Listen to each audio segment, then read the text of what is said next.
sounds because I hear some sounds in the background. All right, hello everyone, and welcome back to another day of streaming of the Alec Baldwin trial as it gets started on day 2 with the continuation of the state's case. And we're here for it. We're all excited to join you. Hopefully it's more entertaining than yesterday. At least when I popped in. Maybe great things happened when I couldn't be there. I will be on the road for a big chunk of this morning and then get back to a more stable location. And I'm deeply looking forward to that. I'm also looking forward to better witnesses, better questioning. Did any of you watch the follow-up last night I did catch DUI guy's commentary, and I didn't know if you had any opinions, but he thought Spiro was a complete disaster. And I don't know if he was or not, but I would love to get your input on it. He thought the guy lacked charisma. He was not compelling, and he was claiming that the jury, and the reason why I wanted to follow him is he's in the courtroom. He said that the jury was eating out of Carrie Morrissey's hand, that her little, preschool sessions actually went over really well with the jury. So I was kind of shocked to hear that. But he said that they were like, ooh, really? All ears, completely captivated every time she did that. So I was shocked because he was talking about she was one of the best prosecutors he has seen in a long time. And she's got on our last nerve. So I thought that was kind of, it's like, eye of the beholder or maybe the location. Your thoughts? I think two things can be true. I think she can be abundantly annoying and also be abundantly correct. And I think that's where she was with the line of questioning she had yesterday. Lots of people, I agree with the DUI guy that people, when we're watching it, it appears to be that she's talking down to them. When they are watching it, it could appear as though she's breaking it down for them. So it's not as condescending when they're hearing it through their ears in person. It just comes off as, oh, so it turns out there are other things in CAD and the defense was making a big to-do about nothing. Oh, yeah, there is no implication that he is or isn't guilty. And it's obvious that the prosecutors weren't trying to do that. So I could see where the DUI guy is coming from with that. From our angle, it could also be very, very true that she comes off as very condescending and grating. So I think both things can be true. I spent 2.5 hours yesterday recapping last night on my regular podcast, and I actually re-listened to Spiro, whatever, his opening statement, and assessing just what a cluster fart it was. When I was listening to it again, it was so chaotic, and I think Andrea. Oh, I'm so glad you agree with me because I felt like I was in the minority yesterday. No, I said I didn't like it, but after I watched it again, I even called it a foul on the thumbnail because I remember it not being good. But when I was watching it, it was like he would literally go from one point and say, "This is what the main thing is. I want you to remember," and it would be like a stupid point. And then 10 minutes later, he would bring up a completely different point and say, and this is the one thing you should walk out with. Like he did that like 3 or 4 different points. None of them were really good. They were all like one really, really bad point. It's like one of the main points that he was pounding home was that at the time of the incident, everyone was reporting as an accident. This is the most important thing you should remember. At the time of the incident, everyone was calling it an accident. And I was just like, and then 10 minutes later, he's going on about how it's really important. It was really important that you all remember that nobody here that he didn't put the bullet in the gun.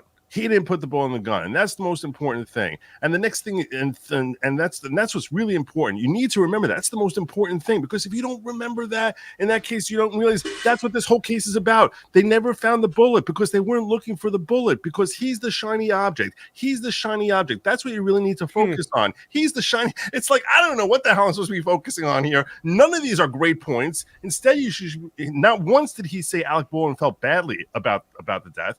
he was pointing the finger saying it's the armorer's fault, it's Gutierrez's fault, it's the producer's fault, it's the police coming after him, and he painted him as being a victim, which is the worst way to paint a celebrity who's notorious for being a narcissist and likely to be hated and resented. That, hey, you're a narcissist who's claiming that he was so good, he's not going to insult anyone because then he's going to come across like a snobby actor. You're portraying him as a snobby actor. Everything he was doing, I was just like, he had a year, 6 months at least, to prepare for this. This is the one thing that every litigator can control, and you can set the framing and set it up. Yeah.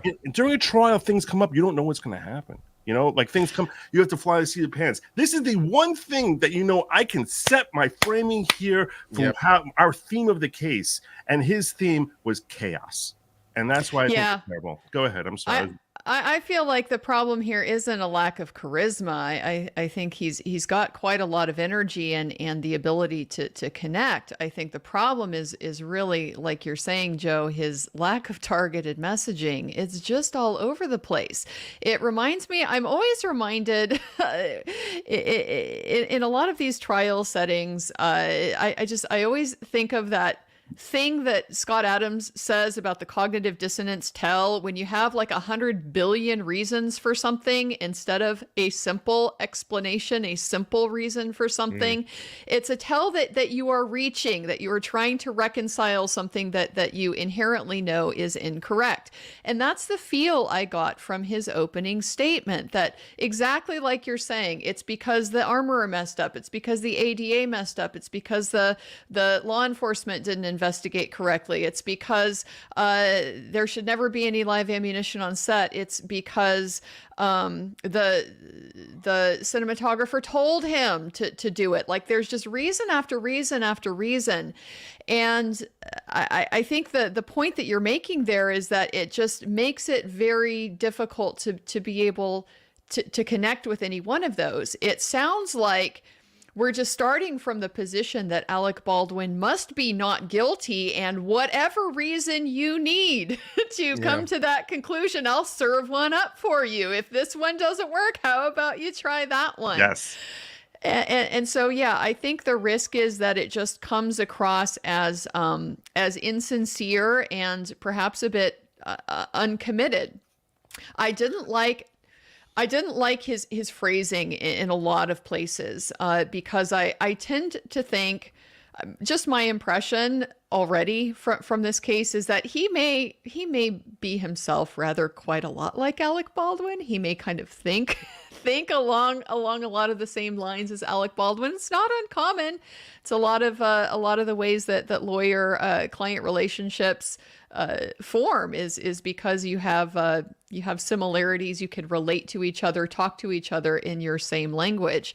And so there were just so many ways that he had of expressing things that I felt came across as quite tone deaf. The whole, this is an actor, this is different. This is about make-believe. It just, a lot of that stuff, I think, could have been, it's important points for him to make, but you just have to be so careful with your phrasing so that it doesn't sound like you're saying, ladies and gentlemen of the jury, this guy, he's special. He's not like everyone else. And they're just, I feel like there was some vetting of that particular argument that probably should have happened to make it, just make sure that you are landing that the way you want to. Yeah, market test it, because what he should have done, what I was thinking, the best way for him to handle it, because the facts here are difficult for any attorney to handle. They're very difficult because at the end of the day, he's the guy who pulled the trigger.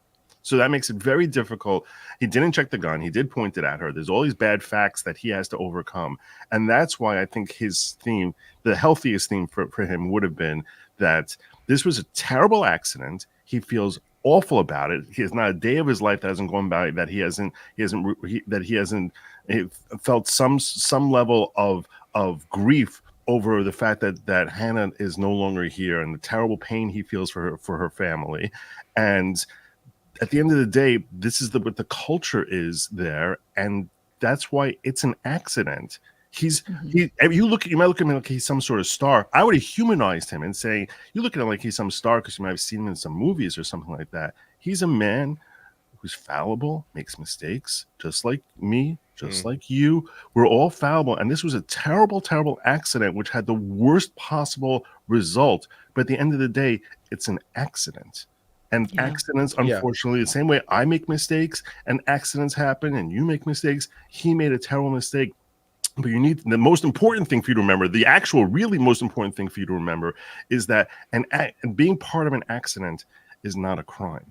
It's only if someone is reckless, if someone is really irresponsible. And he was not being irresponsible. If we consider the fact of the culture that he's in here, nobody in his culture thought that he was being irresponsible in the way he acted in any way, shape, or form. And since he wasn't being irresponsible and wasn't being reckless, while he's going to have to live with this accident forever, as many of us have to live with accidents that are irreparable, so too, those accidents are not something which become criminal. They're just accidents that are an unfortunate part of life, and this terrible tragedy is that accident. Short, whatever, and just focus on the fact that draw this line, because everyone knows it's an accident, draw this line. That it's accident, without any of that irresponsibility or lack of accountability. Show the accountability, show that he's responsible and that he's not a criminal because of recklessness. That's how I would have just pounded it. I think what you're talking about is the importance of story. And as you said, the importance of framing. It's like you want a story. And what Karen Reed's defense did, for example, like Karen Reed was framed. And then you had, the 5 sentences before they got to ladies and gentlemen of the jury, which echoed, emphasized, and built on that theme. So you start just really simple. Karen Reed was framed. You have 5 sentences in support of it. And then you get to, ladies and gentlemen of the jury, and then you get to laying it out. But the idea is that you have a story that you're going to tell. The principal problem for the defense in its opening was not only did they have multiple different stories, but they were interlaced in a really weird way that made it very difficult to figure out what they were going to talk about at any given time. There was a problem with flow, right? Because what you really want is what you call in speechcraft is signposting, and this can be done in a subtle way. You don't have to do it explicitly. Like the explicit version is, I'm now talking about point 1, da da da da da. Now to talk about point 2, da da da da da. Right? So that's like a really explicit way. A more implicit way is you have, the ending of one point sort of roll into the next point, but it telegraphs where you're going to go so that the audience isn't surprised and they know where you're going to be. The problem I had with the defense's opening is they weren't doing that. They were talking about one thing, and then at least seemingly to my ear, without any particular signposting, without any particular indication, they just jumped into the next thing, and it was interlaced in a way that made it very difficult to tell a story. It was chaotic and disconnected, and they didn't have a consistent theme. And I think, Joe, your idea is essentially the idea that I think is correct and the better way to tell the story. But either way, you need a more coherent narrative. I will say this. At first, I disagreed with you all. I was like, no, I like this guy. But then I happened to watch his opening yesterday again because I was watching some streams to see what other people said about it. But then I just watched it, and I think everything everyone's saying is 100% the way I felt coming out of it. I think Joe is saying what he was trying to say, but he said it in such a machine gun way to just throw so many different. It can't be his fault because of this, because of this, because of this, because of this, because of this, and on top of this, because of this, but never humanized the man. He actually made him feel to me more like a comic book villain, like, hey, this guy did it. And I was like, oh my God, he's representing Lex Luthor here. But at the end of not the vibe you're going for. But I will say, when I gave my first opening argument, it was an opening statement. I was nervous as crap, and you go in with a plan, and then next thing you know, what comes out of my mouth wasn't what I wanted to come out of my mouth. You know what I'm saying? Because it's something that's you have a plan, and I'm assuming he had a plan, but that opening statement, to me personally, it didn't. He had so much more to work with. And I'm assuming, like Andrea said earlier, that that statement was more for the client and not for the jury. So the client says, this person's fault, is that person's fault, is this person's fault. But forget that Alec doesn't matter. It's the client is paying, but the jury you got to convince. So I'm hoping that in this process, he'll clean it up. But what Kurt said, I think, is 100% correct in terms of flow. Because listening to it again, I realized that I was impugning my own thoughts onto, because, you know, I've been dealing with this case. So I was like, oh, okay, I know why he's saying that, so he's saying that. But then when I stopped and started looking at it from somebody who didn't know anything about this case, like a juror, I was like, I don't know what the hell this guy's talking about. So it's kind of like that. Your own knowledge kind of puts you in that place. And I'm thinking that's why DUI guy and the rest of them had said that looking at what was going on, it seems like the jury wasn't feeling it because they were in that position where I don't know any of these people. And now, you know, Lex Luthor is telling me why he didn't try to kill Superman. You know, what's going on? So right now, I think the defense has a lot to make up for. But I think the thing that's saving Alec Baldwin now is the fact that the prosecutor's opening didn't blow him out of the park. It was kind of like, So right now, I think coming out of that, you're really at a tie. And these first two witnesses didn't hit home runs, but soon we'll get those witnesses that hopefully for the prosecution will hit those home runs. Yeah. But it's interesting that DUI guy says that in the room that the school teacher affect was playing better, apparently, to the jury in the audience than it was playing to us. Which, you know, if that's the case, then fair enough. You know, that's the people you got to convince. You got to play to the room. So if it was working for that jury, then, you know, hey, great, keep doing it because it's working. Generally pretty skeptical about the mind reading approach to the jury. Fair. I don't think that that's grounded in reality. The problem is that, okay, let's take it at face value. Let's say, yes, the jurors were more attentive to her. People can be more attentive because they're horrified and shocked. I mean, it's very difficult to read what people sitting silently in a box, taking in what is happening in the courtroom, into what's going on in their internal processes. So I would expect that as somebody who is local, she is going to have a better sense, a better read on the jury, a better perspective on what is going to resonate with them, given who they are and who their local culture is and so forth. And so that could be correct. It could be that for whatever reason, yeah, they like it. Maybe they like it in the context of it's her talking down to this other lawyer, these New York people that they really don't like. I mean, there's room for that interpretation certainly to be possible, I think. But I would be very, very hesitant to make any sort of claim about the effect anything in the courtroom is having on the jury, because you don't know. And if you listen to any lawyer who's interviewed jurors after the fact, what they choose to focus on is often not what the lawyer thought was important or what they even talked about. I particularly liked, I forgot who it was who said Tim Potter.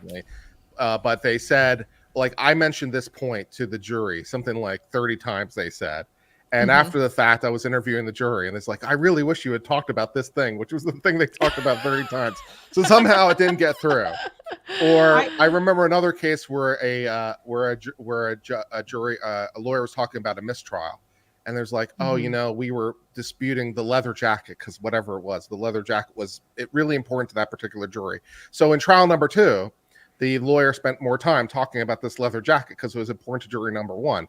And then when he interviewed jury number 2, they didn't care at all about the leather jacket. It was totally not a part of their discussion. So it's like, what can you do? The chaos of the moment, man. One thing I will give credit to Carrie, though, for is her ability to speak slowly and clearly and emphasize certain points. I think the biggest failure to the prosecution is that they did not outline the standard very well for the jury. They did not clarify what the law was for the jury. That, I think, was a huge failure on the part of the state, because after I went back and looked at his police interview and I looked at the standard and I looked at how the trial went yesterday, I spent a lot of time doing that last night. I did not sleep very well. After looking over all of that, though, I'm now convinced myself that this man is innocent on the law and the evidence that will be presented here, because they're not allowed to introduce the element of him being a producer, and because they are limited and unable to show the videos of him running around, pointing the gun around, being a jerk off, creating the scenario in which he created the danger. I think there's going to be a serious problem being able to convict him, unless the jury, I mean, if the jury knew the law. But since the jury, I don't think, understands those elements as well, and it wasn't explained to them as well by Erlinda, I think we're going to have some problems. Yeah, it's tough to do that in the opening because you're going to cross that line into argument, right? And so we saw Alex Spiro getting called out on that, those objections being sustained and rightfully being sustained. But I think you are right that there is an art to being able to do that. They hear the charge and at least the basic elements of the charge as part of their initial instructions from the court. It's just that the jury is getting such a volume of information right up front, and they haven't settled in yet to this process and really gotten a sense of what am I trying to pay attention to? What am I not trying to pay attention to? It's a little bit of a flooding of stuff. And so I agree with you that a really important part of the opening is to try to refine it down and give the jury some assurance that, look, this is actually very simple. It all sounds very complicated, but the case turns on this issue, or the case turns on this issue. And here is how the evidence is going to come out to show you that that issue will resolve in my favor. Right. Missed opportunity potentially. By the way, side note, I was right. She did try to bring a baby into the courtroom. Apparently, she was prohibited from bringing the baby in, and the baby was very upset that the baby could not also escort her into the courtroom. So I was right. I called it. She was going to try it, and she did. The baby was denied access to the public trial, man. The baby How should dare sue. we? Babies like trials, too. Got to start them young, baby. That's what I'm saying. Yeah, well, that baby needs the opportunity to fully participate as a member of their local government. That's right. Well, baby is the new hero prop, I guess, for this trial. That's. I mean, I'm embarrassed for them. Honestly, that's so transparent. It's so obvious. And I knew she was going to, I think I called it as soon as they seated the jury and I found out what the distribution was men to women. I was like, oh, they're going to try this. And they did. They did. She could always try wearing sackcloth, since the baby thing doesn't work. Ashes, sackcloth. She's more emotional than Alec Baldwin is. She looks more sympathetic than Alec Baldwin does. And she's not even an actress. Here's the thing. If Alec Baldwin, like I said yesterday, if he keeps his poker face and he's able to maintain that throughout the trial, I think he's golden. But when you have his wife sitting behind him going, it's setting a standard for what the normal reaction ought to be, what you should expect. And so when you see Alec Baldwin sitting there stone cold, it gives this air of arrogance and bitterness. So I don't know. It's just interesting. The way in which we view this trial versus the way that maybe the jurors view the trial versus the way that other attorneys may be viewing the trial. I noticed that potentially Criminal Sean, he had posted a picture of Alec Baldwin leaning over and he was like, that's not a good look. But I'm like, yeah, but if you watch the actual opening arguments, he's looking at his attorney. He's looking at the podium. He can't see the podium unless he leans over. So it's just interesting. It's interesting to see perspectives and how shifting the framing really does alter everything you know about that particular subject. Yeah, I do think it's an important skill as an attorney to have the epistemic humility to recognize you do not see this case the way that the jurors do. It's just inherent in the training that we get, the way that we learn to think and analyze stuff. It puts us in a little bit of a different mind frame than people who are approaching it from more of a standpoint of common sense and just trying to do right under the circumstances, which is what most lay people walking into a courtroom are going to think their responsibility is. We, the lawyers, get very caught up in the technicalities of the elements, the burdens, all of that type of stuff. And it's not that the jurors don't care about that, but it's just that to them, those are means to the end of what they're trying to accomplish, which is to do justice in the case. And we have no idea how they are going to ultimately work that out in their own minds about what that means and how it applies given what they see in this case. And I actually learned that as a first-year law student when I was taking legal writing. And so at the end of legal writing class, we had to actually debate. Like, we would take a side and write a brief and do all that good stuff. And at the end of it, we had to present oral argument. And you're given one side of the case, and the other. And I was given the government side in that case, and my adversary was given the defendant side. Sorry, just the opposite. But that's not relevant to the story. The point being that I walked in there, and I was just like, I don't even understand where the other side's coming from. I don't understand what the hell they have. And I'm sitting there waiting nervously before my classmate, and sitting across from me, who's going to be arguing against me. And out of the blue, he just looks up at me and goes, "Thank God I got the government side. I don't know what I was doing if I was sitting in your chair." And I was like, wow, that's how you look at it. Because when you're entrenching yourself for months in a certain angle position, trying to figure out what angles you have, that starts looking to you as if that's the way every person sees this. And and you have to learn to remove yourself from that mindset and just say, okay, if I wasn't married to this particular client, if emotionally, financially, and as far as developing a relationship with them, because you're working with them day after day and trying to find any way to parent them like a mother, carrying that case home for them, and they weren't my child, how would I look at this case? And it's a completely different perspective. And that, I think that's a reflection at the early stage. You actually care and you're invested, but you sort of need to learn to divorce yourself from that to be effective. So one of my favorite exercises in law school was when I was doing moot court, doing a fake appeal. And you didn't know which side you were going to be on in any particular round. So you had to write briefs for both sides. Wow, that's so cool. you wrote brief both ways. And so you wind up in a position where you're trying to write a brief that can't be beaten and has to be beaten because you want both sides to be able to win. And that's a great, that's a fun exercise to be able to do. Yeah, we didn't do that. I was on moot court. We didn't do it that way, but I think that's a great way of using moot court to really better help you harpen your individual skills and identify genuine weakness in your own argument.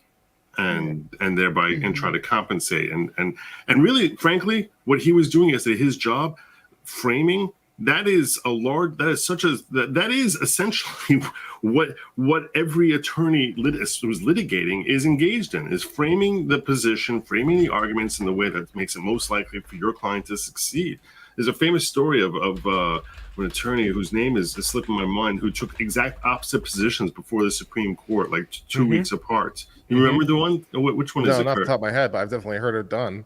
And the bench even asked him, "Weren't you arguing the exact opposite thing 2 weeks ago?" And he's like, "Different client." Yeah, exactly. So we had to switch. I remember in our IP moot court, we had to switch, and I screwed up so bad because I started arguing the opposite standard, like at the end of our competition in regionals. And I was fortunate enough that one of the panelists was like, "You were dead wrong, but I believed you for like the first 8 minutes." I was like, "Yes." But like, he was like, it took 2 other panelists, licensed attorneys, to sit me down and be like, "No, she's wrong, and here's why." So congratulations for you on that, but you did get it wrong, so you lost points. But I mean, it does happen, and it's hard. It's hard to remember that, like, you're not tied to one position, and you can't ever be tied to one position. You have to always be looking at the opposite side and saying, how's the jury going to interpret this? But then you also can't plan out your entire argument trying to combat the defenses that you expect them to bring, right? So you have to kind of head them off at the pass, but choosing which issues and which topics to sort of head them off at the pass at is difficult to do. It's difficult to figure out, okay, well, what are they going to focus on in their oral argument? What is it that they're going to bring to the table? And what is it that I absolutely must head off right now, right? Where do I cut it off right now? Whatever argument they're going to bring to me. And we do this all the time, right? Everybody in chat, whenever you get in a fight with someone, you're like, I know you're going to say this, you know? And so you're already planning out what the opposition is going to say, but you really need to be careful not to make your entire argument battling the other side, but rather proving your case. And Looks like we're going to have whiteboard time. That's very exciting. Yay, I love whiteboards.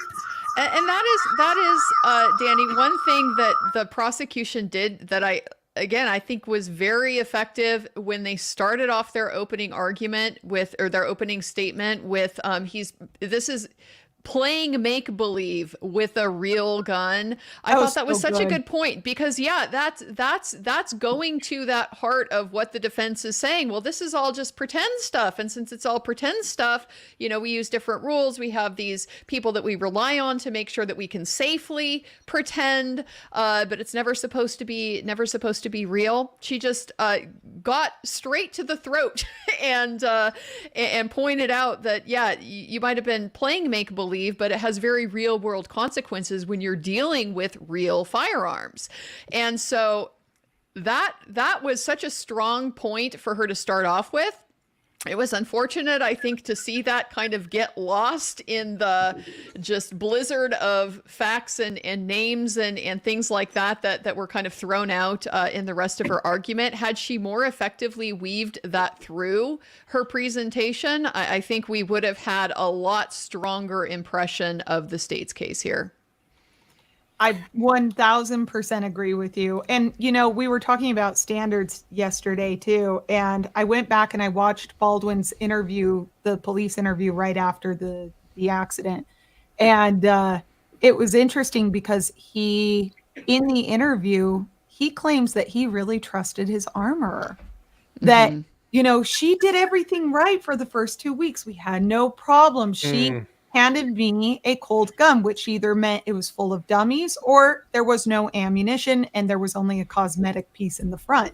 That's what I thought was in there. I trusted her. You know, and it's very convincing and it seems very, very genuine to me. So I am curious to see how this plays out. And that's why I say I wish that the prosecution would have hammered home the law and what the standard is rather than what we would like it to be.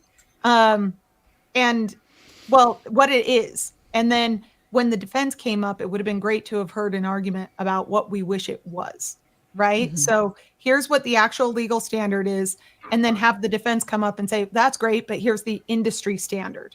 Here's what's normal. Here's what's expected. There's no way that he could have violated the legal standard of criminality under the industry standard of behavior and the way in which he relied on the people who were there to keep them safe.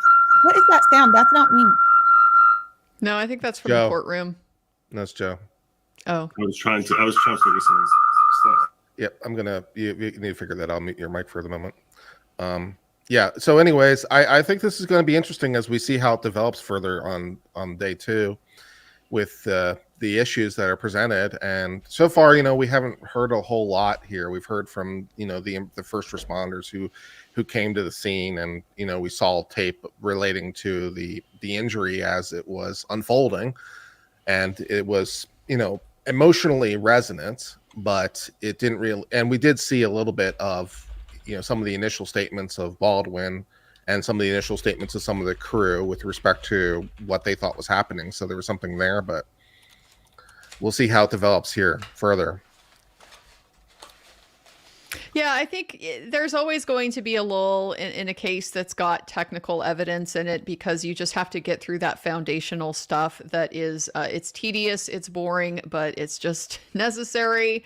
I always do kind of wonder, trying to put myself in the jury's shoes, because they don't know all this stuff. They don't know what we, the lawyers sitting here on the panel, are thinking to ourselves. Yes, okay, they have to establish the chain of custody. They have to establish the authenticity, that it's still in the same form as it was, et cetera, et cetera. And they're not allowed to get into personal things that are beyond their personal knowledge. So, for example, we had that evidence custodian testifying about all these suspected live rounds and the submission to the FBI and stuff like that. But she doesn't get to come out and tell us, here's what the FBI found, right? Because she didn't make that finding. The FBI made that finding. So they're going to have to come in and do that. We know that stuff sitting here as lawyers, but the jury doesn't know that. I always do wonder, do they hold that against the party? Are they holding that against the state, wondering why they're not hearing what they expect to hear at this point in time? I definitely hope not. But it's just a necessary technicality that they have to get through. And so hopefully they are most of the way through that. And now we can move on to a little bit more of the substantive stuff. Looks like the jury's coming in, so it looks like we're about to get started here. Just as a reminder for everybody, we are on the cross-examination of the woman who's in charge of collecting and maintaining the evidence. So she was Marissa Poppell. What was her name? What was her name? Marissa. Pat, so I don't remember. There we go. There we go. Marissa Poppell, crime scene tech. There you go. Poppell, right. Yeah, I give nicknames to all my witnesses. So Marissa, she's the crime scene technician. She is the one who talks about all the ammunition that they discovered on set, that there were live rounds, allegedly, that were on the belt with the dummy rounds on the ammo belt that Alec Baldwin was handed by Hannah Gutierrez. There was loose ammunition everywhere. They had collected these 2 boxes, and within the boxes, she showed the one silver primer. What's interesting about that is that I think today we're going to get into a discussion about patine. That's my hope. I want to bring up the patina situation. So this should be a lot of fun.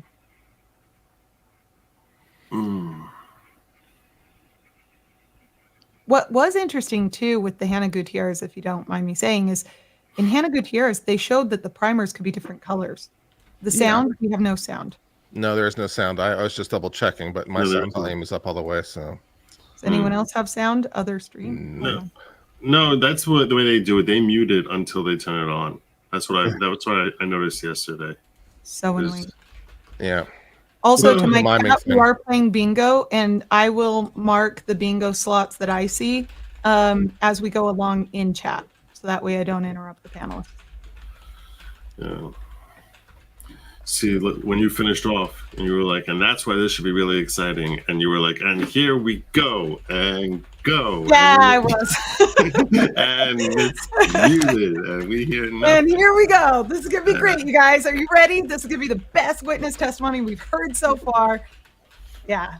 Yes. I'm excited. They have a whiteboard. That means he's more organized today. I think he's got a clue. I think maybe one of his co-counsel sat him down yesterday and said, look, bro, you've got to get some freaking bones in that skeleton. Like, you can't just, or bones in that body, skeleton in that body. You can't just start throwing out arguments and expect it to land with the jury. We need structure. Hopefully he saw my recap. Maybe he did. We actually see. I mean, I'm saying it as a joke because I think it's pretty funny. But we actually have seen in other trials where counsel who are involved in the case end up watching various channels on YouTube. There's and audio on a different channel for some reason. So AP doesn't seem to have audio for some reason. So I'll just bring up the. Just go to Crime TV because they're the ones who are authorized by the court anyway. Yeah. Well, AP let me down. I apologize. Wouldn't be the first time AP screwed up and let everybody down. So people are not going to be picking up trash that you all can pick up. Okay, and that also means downstairs in the jury assembly room. So one more cup, one more water. Let's just have some manners on picking up after ourselves, okay? We're literally getting schooled on decorum. It's funny. That's a good thing for Baldwin. The jury? Is that okay? Or the lawyers? They said it in the jury room. Oh. They're a bunch of slobs. Hey, that's the jury room isn't being cleaned. Yeah. Lol. Oh, well, I don't pick up my cups. How was I expecting Baldwin to check his gun? Kidding. That's right. That's right. Sounded way more disparaging than I meant. Use it in your argument and see. Yeah, that'll be good.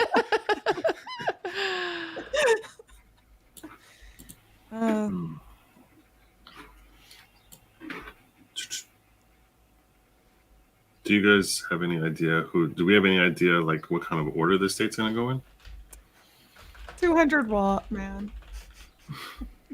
Well, I'm really good that I panicked so hard with the audio. I saw the woman talking on the screen. I was like, "Oh, testifying must be happening. Let me go panic."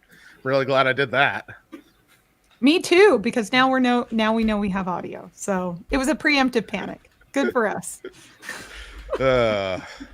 As Uncivil Law questions whether he's competent as a streamer continuously. Dude, I do too with freaking YouTube. I don't want to drag that in. That's a side note. It was nice seeing the spring-loaded prop knife. So that was another thing that bothered me. He kept referring to it as a prop gun, It's just a prop gun. Yeah, you know what? Prop guns, this is a prop gun. Okay? When you take a vape and you try holding it as a gun, that's a prop gun. When you're holding something that successfully ends up deleting someone, that's not a prop. That's just a gun. You can call it a prop what you want. Maybe it's being used as a prop. It's a gun. And it sounds so disingenuous that you're trying to and the reason I think it bothered me is because you're making it as if this is no big deal. It's just a prop gun. And that's part of the irresponsibility, is that you're treating this gun. That's part of the problem here as to why Helena died, is because he's pretending it's just a prop and ignoring the lethality of it. And that's why I think that whole language of prop gun that he thinks is helping him is actually hurting him. It's part of understanding how people hear what you're saying and how they're interpreting it, which I think he seems, as a couple of you have said, tone deaf, just completely tone deaf. And he doesn't do that in the interview. interview. We saw a lot of pictures yesterday and heard about some search warrants that were conducted that you were present for. And I'd like to sort of divide what we do this morning into sort of two categories: the firearm and the ammunition. Does that make sense? Yes. Okay. As to the firearm, I think where you left off yesterday is ultimately that firearm was destroyed in the testing. Fair? Not destroyed, but broken. Yeah, the word broken, that I think I heard you use yesterday. It's fair to say that the firearm can't be put back in the original condition that it was in at the time of the incident. Is that fair? I believe it could be put back together with replaced parts. But as far as, in my terms, destroyed meaning no longer in existence, it is not the case. Right. No, of course. The gun and its broken parts still exist, right? Yes. But as being part of the investigation and entrusted with the evidence in this case, the gun will never be in exactly the same condition that it was in on October 21st. Fair? Yes. Then I want to talk to you now about the ammunition piece of this. And the investigation into the source of the lethal bullet in this case led you to executing a search warrant at Seth Kenney's prop house, right? Yes. And you knew that he had provided star-line brass silver ammunition to the set, correct? Yes. What you were investigating at that time was whether it was star-line brass silver and only dummies, or if it was star-line brass silver and he also had live ammunition at his prop house, correct? Yes. And you did know that Seth Kenney kept live ammunition at his prop house, correct? I believe at that time we were looking for live ammunition, yes. Right, but you were aware of whether you found the exact correct live ammunition that matched perfectly the live ammunition on the movie set. You did ultimately recover some live ammunition, and you had probable cause to get a search warrant, right? Yes. And did that concern you that in a prop house that's sending out ammunition for movie sets, that there was both live ammunition and dummy rounds? Yes. So I want to take a step back for a second. When you go out to collect evidence on a day like October 21st, 2021, you bring with you your Nikon camera, right? Yes. You have gloves with you, right? Yes. And in a perfect world, you're trying to get to the evidence and the state of the evidence as quickly as possible. Fair? Yes. And so you did respond to this scene, and the first item that you collected that ended up broken was the prop gun, right? Yes. And when you got there, you knew that someone had touched it without gloves on, right? Yes. You knew that when somebody collected it, they didn't take a photo, right? Yes. But you did take that into evidence, and that was sort of the first item in this case that you were collecting and entrusted to keep vouchered and maintained for the course of this investigation. Is that fair? Yes. And it was a critical piece of evidence. Isn't that true? Yes. And so as you continue after that moment into the scene, you're looking for additional evidence. Yeah? Yes. And physical evidence is critical evidence in an investigation, right? Yes. Because, witnesses and their memories can change. Witnesses can say one thing one day and another day, but physical evidence pretty much stays the same, right? I'm just objecting to a compound question. Physical evidence stays the same, right? Yes. And you logged all the evidence you collected in this case? Yes. And all the evidence collected by law enforcement in this case was ultimately logged by you? Yes. And by logging it, you also make it available for the defense so that we have visibility into what in fact you collected. Yes. And one way you figure out as you're going through a scene what evidence is relevant is you can talk to your fellow officers, right? Yes. You can talk to witnesses, right? I do not. As part of I'm not an investigator, I'm a technician. So my concern is with the physical evidence. I don't do any of the interviews. No, I know you don't do formal interviews, but in this case, you did talk to Seth Kennedy, right? You're not forbidden to speak to somebody who's at a scene. No, I do believe we had some casual conversations, yes. Well, but there are times where a witness could say in your presence, hey, that glove is very important. And they would say it to you and Corporal Hancock. And you would I object to the hypothetical. Overruled. As I was saying, you and Corporal Hancock could be at a scene and somebody could say, hey, that glove was used. And you as a technician would say, okay, that witness is pointing out that glove, that could be important. I'm going to note that. And once I confer with Corporal Hancock, potentially take that into custody, to take an inventory. Yes, that's something that could happen, yes. And the other thing that you do is, and you talked about this a little bit on your direct, which is you can learn information, decide what to forensically test. Fair? Yes. So in this case, for example, Mr. Baldwin's clothes had red on them and you tested it for blood, right? Yes. And it turned out it was movie set blood, right? Yes. Meaning it wasn't actually blood. Correct. Okay. So as you continue through the scene, you get to the prop cart and you find the shell casing. And I thought this was on just a moment ago. All right, Joe, come on.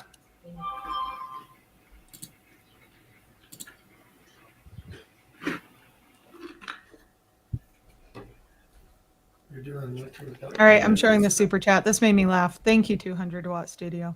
I needed a giggle this morning. Thank you.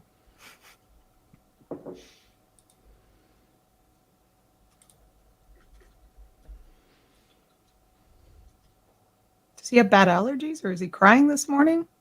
Did he eat breakfast? Just in the way. Is he going to draw out this grid for each and every fact he puts down and waste our time?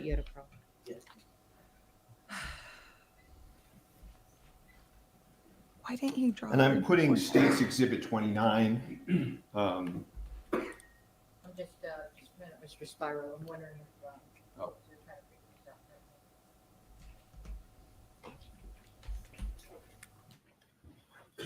this out.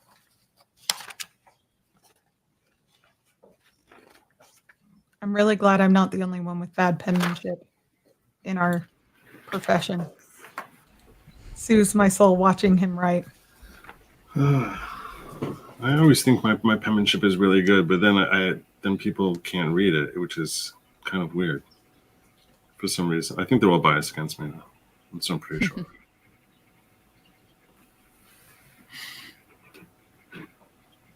That yellow tie is definitely something, man. He It is seems something. he seems more in his element this morning so far. Like his What tone and demeanor seems much more seasoned than it did yesterday. Yesterday he seemed nervous coming out of the gate. What he's doing from a technical standpoint, he's doing extremely well. This leading and pacing of the witness. It's just I don't know why we're talking about this. This isn't a and I'm Karen showing Reed you was framed Exhibit 29. defense. So what am I supposed to In a moment, learn I'll from a show you bad Exhibit investigation?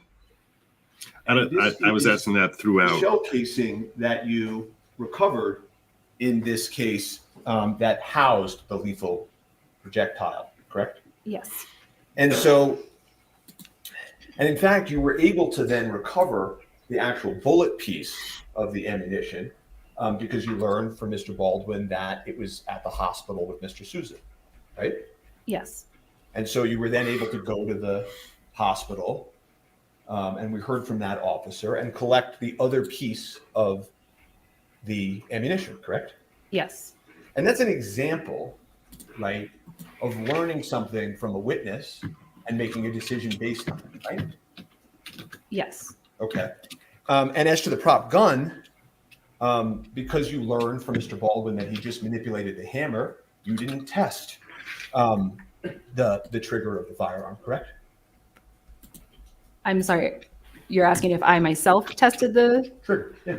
I'm not qualified to do that, so it was not completed by myself. Well, fair to say that because you learned that from Mr. Baldwin, it impacted the way that you evaluate the evidence. I object to the form of question. Can we approach?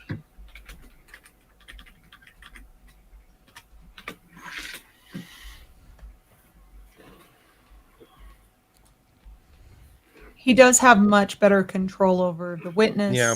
the argument. Yeah. Definitely taking a deep breath.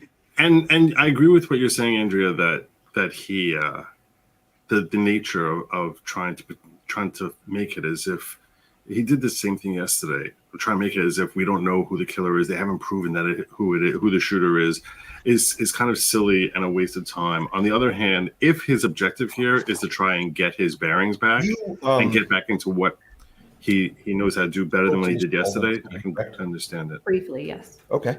And he informed you that he just manipulated the hammer and that impacted your future testing, correct? I don't recall what he exactly stated on the scene. Okay. Well, let me just approach you for a moment. Counsel, I'll make a copy. We'll provide you.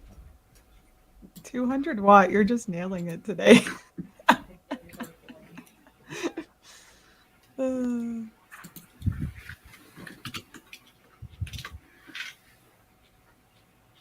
also going to need, while they're looking for that, why don't we approach? There's a lot of approaching. That's what the judge wanted. And that was so Yeah. frustrating to see in the pretrial motions. They were like, oh, well, that's not how I've ever done it. And she's like, well, that's how we do it. And I'm like, yeah, but Morrissey never follows the rules. Morrissey always does speaking objections and starts talking over everybody. And she doesn't approach the bench immediately. So, you know, it just destroys the cadence of the defense, and I just don't think it's fair, frankly. I got to take this call. I'll be right back. I think it's interesting, with respect to how this is purportedly resonating, that Morrissey is purportedly resonating with the jury, while most of us found her grating. It could be some litigators will try and find people who seem like they're the same type of person as themselves, as an ideal juror, feeling like they're more likely to relate to each other. And it could be she's got a whole bunch of, everyone was calling her a Karen yesterday. It could be that she purposefully selected a whole bunch of Karens for the jury. A bunch of snotty kindergarten teachers. Yeah. It could be that that's what the jury is comprised of. There's 11 women and 5 men.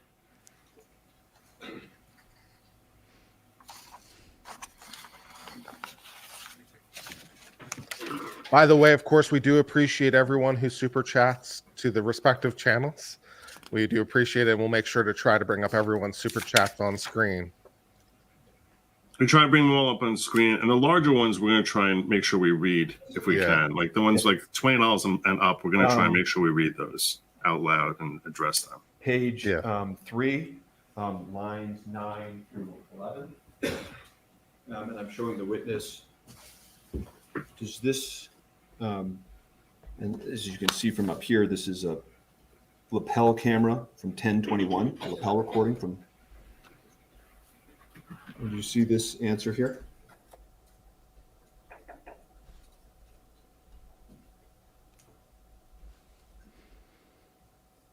Yes, I see it. And so, does that refresh your recollection that Mr. Baldwin told you that he cocked the gun? I don't recall that conversation. Okay. But you don't dispute that it happened? No, I don't dispute it. I just don't recall it. So did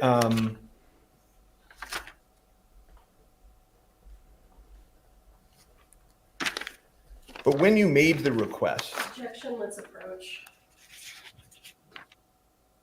Well, we're having a lot of objections here this morning, have a difficult time getting into the flow of things. Yeah. This witness has been on the stand for what, 20 minutes at this point, and we've got 3 questions out or something.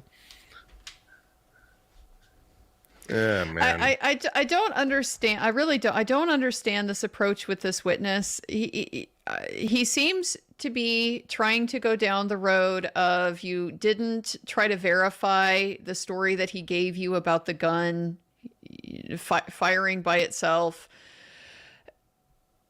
Isn't his beef with that with the FBI with the testing? I'm not following why we are going down this road with this witness. It's not clear to me.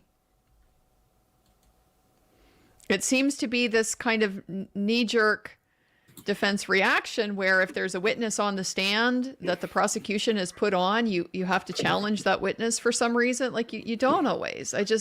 Sometimes it's better just to let things go. Yes. Yeah. This doesn't matter. This is all foundational. It doesn't hurt you. He made the same mistake yesterday during his opening statement where he was like, the police failed to secure that prop cart throughout their entire time that until the very next day. And it's like, and then he goes, and that's a really important thing for us to remember. And I'm like, and I'm sitting there and I said, for the life of me, I'm an attorney. I'm following this case. I cannot imagine why that's a really important thing. Why not follow up with like, because, but he never got to a because. He just left that out there. It's a really important thing for everyone to remember that they didn't secure it. They didn't get a warrant for that prop truck for a week. Okay. So there were live rounds that were found. So what? We all know there were some live rounds mixed in there. That's just, that's elementary, Watson. So who cares if they were negligent in their subsequent police evidence gathering, because this was not some sort of investigation. This is not a Karen Reed type of situation. We're trying to figure out a whodunit and try and just get to the bottom of it. I think it's safe to say that trigger was pulled, and that then the pulling of that trigger is ultimately what led to her death. So it's pretty dumb. But maybe he's just trying to get his bearings. I don't know. I'll give him the benefit of the doubt.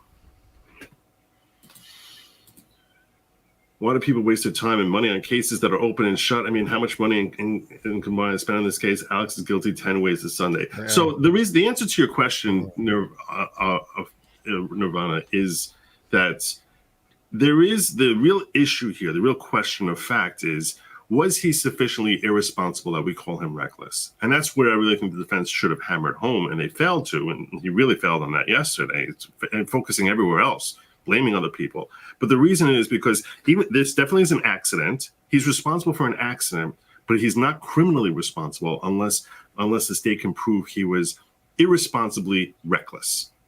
And that's what led to the accident. So will a jury consider this irresponsibly reckless? And that's why there's really a trial going on here, because accidents we're not criminally liable for. Well, and Alec Baldwin is certainly not going to roll over and just accept, okay, I'll be a felon and have a prison sentence. Or on the cart? On the cart. And another question is, do you know if Mr. Baldwin's fingerprints or DNA were on the trigger of the firearm? I do not know those results off the top of my head. Is there a better There's a witness dispute that as may to whether come he in pulled to the tell jury trigger. that? I Yes. guess. Okay. And All right. you were interacting as we were left off with Mr. Baldwin at the scene and spoke to him, correct? Yes. Okay. And after speaking to him, did you in fact test the hammer of the? Did you in fact request to test the hammer of the firearm for prints and DNA? Same objection. That doesn't lay the foundation. It has to go to why she did what she did. It's the first question, and then I'll ask why she did it. Overruled. Did you, after speaking to Mr. Baldwin, did you then test the hammer of the gun for DNA or fingerprints, or request that it be done? The request that was made was after a conversation with the lab, which essentially was asking them what assistance they could provide. I believe the request was made for latents and DNA. I don't recall the specifics of what on the item they were going to specifically test. I don't know their requirements or standards when they receive a firearm. Most labs would do the testing on the entirety of the gun, but they might break it down further and do just the trigger, just the hammer, just the rough areas. I'm not certain. That's a question for their lab. Right, but I'm just asking you, Investigator Poppell, when you made the request, did you specify, given what we've learned now, we really want you to check the hammer specifically? Did you make that request? I don't recall specifically requesting that. Maybe the reason he's going down this whole thing is that he's thinking they grabbed the wrong gun. And the gun that Alec shot with when you got was much more defective and went off by itself. Maybe that's his theory. But he's never spelled that out yet. You could not tell from looking at it whether or not anybody had altered or moved any of the evidence, correct? Correct. And if somebody did, that would be a pretty serious problem in a case like this, wouldn't it? It would be a problem in any case. Yes. I think his theory is Did that you ever interview or review any they interviews can't of check the Sarah gun. Zachary? There's no way to verify any of this. But one thing that you that's did where he's know at going. this time for certain is that you were looking for Starline brass silver 45 ammunition, correct? At that time, no, we did not know that that's what we were looking for. When did you learn that? That was learned later on once realizing that all of our suspected live rounds were Starline brass with a silver primer. So all of the live rounds at the movie set were Starline brass, nickel primer, live, right? Yes. And this idea came up early in the investigation that what if somebody sabotaged the set and put those live rounds there? Do you recall that? Yes. And that was quickly dismissed in this case as not something that law enforcement thought to be realistic. Fair? Yes. But you also needed to investigate whether somebody from outside of the Rust set was responsible for injecting these live ammunition into the Rust set. Fair? Yes. And so you continue to investigate that as this case proceeds, and you executed search warrants, correct? Not myself personally investigating it, but I believe that was something that was being investigated.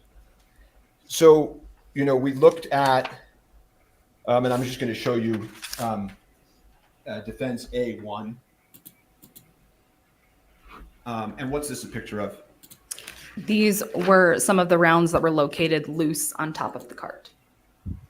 And these live rounds being loose on top of the cart, I mean, you don't know whether those live rounds were there at the time of the incident, right? Correct. And again, these were all Starline brass, nickel primer, live, correct? Yes. And you were also not certain at times when you would collect rounds, whether or not they were live or dummies. Correct. Some rounds you submitted to the FBI to process to figure that out. Yes. And if we could look at State's Exhibit 27, can you tell me what that is? This is a photograph of the silver primers on the 2 rounds that were later discovered to be live that were on top of the cart.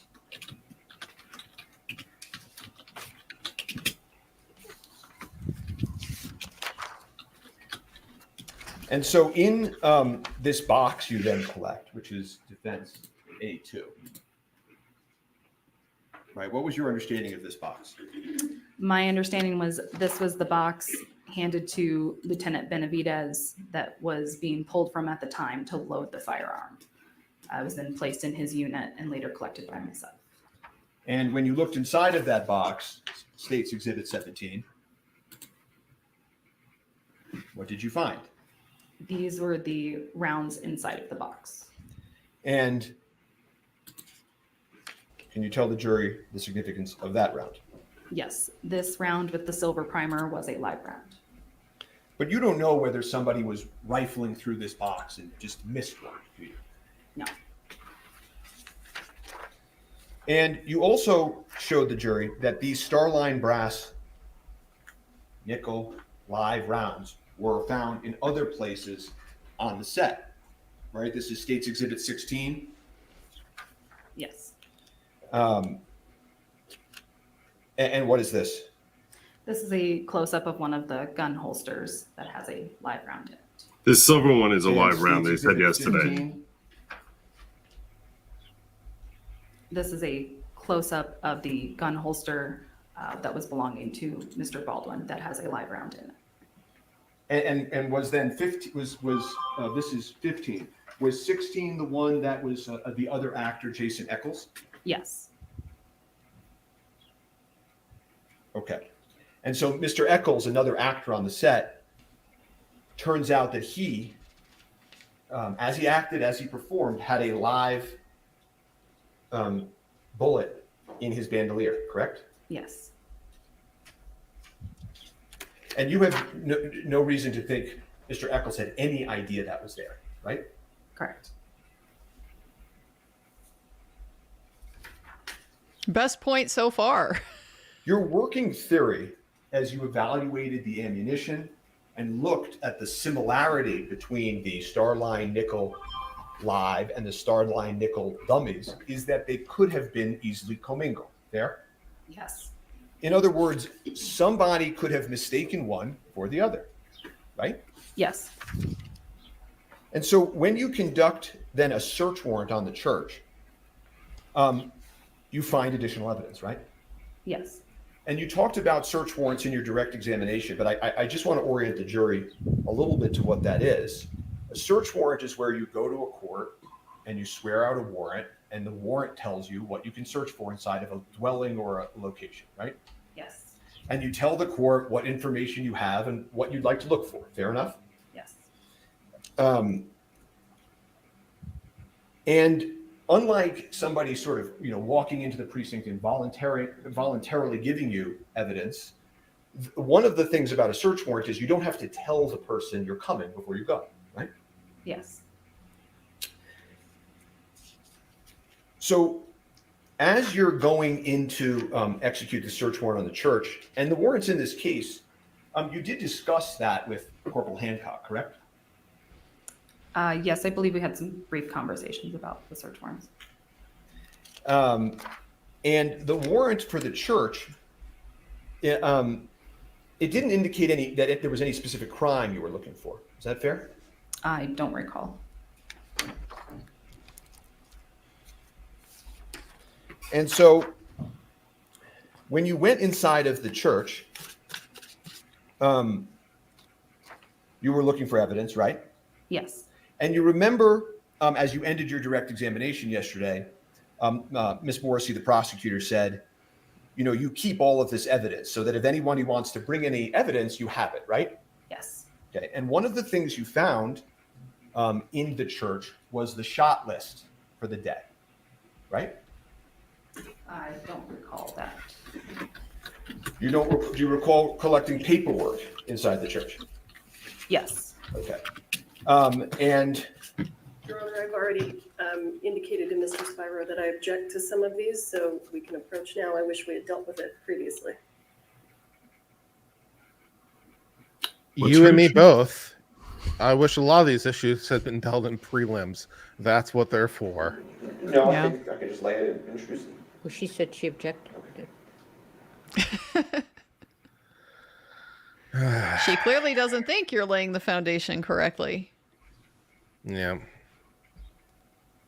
Foundation is an interesting issue because different judges are stricter about it than others. Some judges don't really care. Foundation is, why do you know the thing you know? Mhm. And how much background? It's like, okay.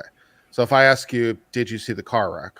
I could say foundation. Well, how did you have the ability to see it? Oh, because I happened to be there at the scene, which might be the right answer versus I was monitoring a camera versus whatever. So why do you know the thing you know? How do you know Biden has dementia? So everyone might say that they know he has dementia, but how do you know that? Is it because you saw him in a debate? Is it because you're his doctor? Is it because he told you? That's establishing the why. There's a lot of facts that we all believe we know. And now when the witness is answering a question, it's important for the jury to understand where they're coming from, and also for the court to understand whether they have sufficient foundation, that they are in a position that they have capacity to actually relay that their information to the jury, or whether there's more speculation involved and that they don't really have the knowledge that they're presenting to the court. The problem they're raising in this case is they're trying to get at what she learned from other people doing their parts of the investigation. So it's not stuff she has personal knowledge on. This is the whole problem with why she couldn't testify to the FBI's conclusions in the first place. She would be relying on hearsay. She only knows it because she was told that by the FBI, and that's not going to be an adequate foundation for her to testify to any of this stuff.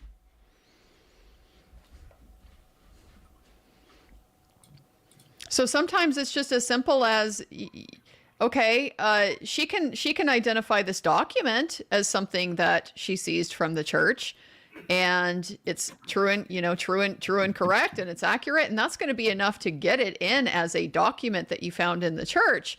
But you may need another witness to be able to explain what this document is. I understand the significance of this document from my own personal knowledge, so I can explain why it is relevant in this particular case. There are some fine distinctions with what a foundation is, depending on what it is you're offering, the purpose you're offering it for. And they seem to be struggling a little bit over some of that. And there's some things in law which feel ticky-tacky, rightness, mootness, things of that nature. They all standing can feel very ticky-tacky. That's a way of courts jumping around things. Foundation is certainly not that. Foundation is what gives reliability to evidence, that we know it's something that should be presented to the trier of fact, rather than something that this person should not be testifying about. So it's an essential element to establishing good law. The only way the foundation becomes ticky-tacky for me is, how deep do we have to go to establish the foundation? For example, I observed the car accident. Okay, what's your foundation? I was at the scene.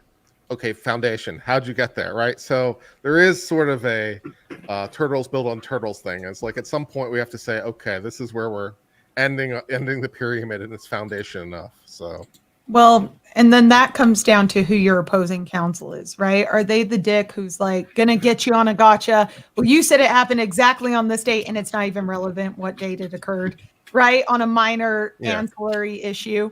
And they're like, well, you said it occurred on this date, but it actually happened this date. And everybody in chat, you have a family member like this, where they're like, well, give me an example. So you say, well, last week you said this, and they go, last week, we didn't even meet last week. It really just depends on who your opponent. It also matters a lot on the judge, because some judges, it's a stylistic thing. Some judges don't care as much about foundation. Some judges don't care as much about leading, or they'll give more flexibility. Scope is another one for cross-examination. In terms of scope, what kind of questions can you ask? Are you limited to direct scope? Do they allow kind of unlimited scope? So there's a little bit of flair for each judge and sort of what they like and what they don't like. And that's why you have to know your judge a little bit. I tend to prefer judges who allow leading on direct for those ancillary points, just to lay the foundation, to say, this is where I was. Okay, and then what did you do? I did this. Okay, then did you see anything? Yes, I saw this, right? Instead of because if you don't have a judge who allows that sort of leading, then what can sometimes happen is you end up in a situation where you're like, what if anything, right? Because you know that it's always going to draw an objection or the judge is going to agree with it. It's a nightmare. Danny, you have hit on my biggest pet peeve that I think I have since I've started watching trials, which is the judges over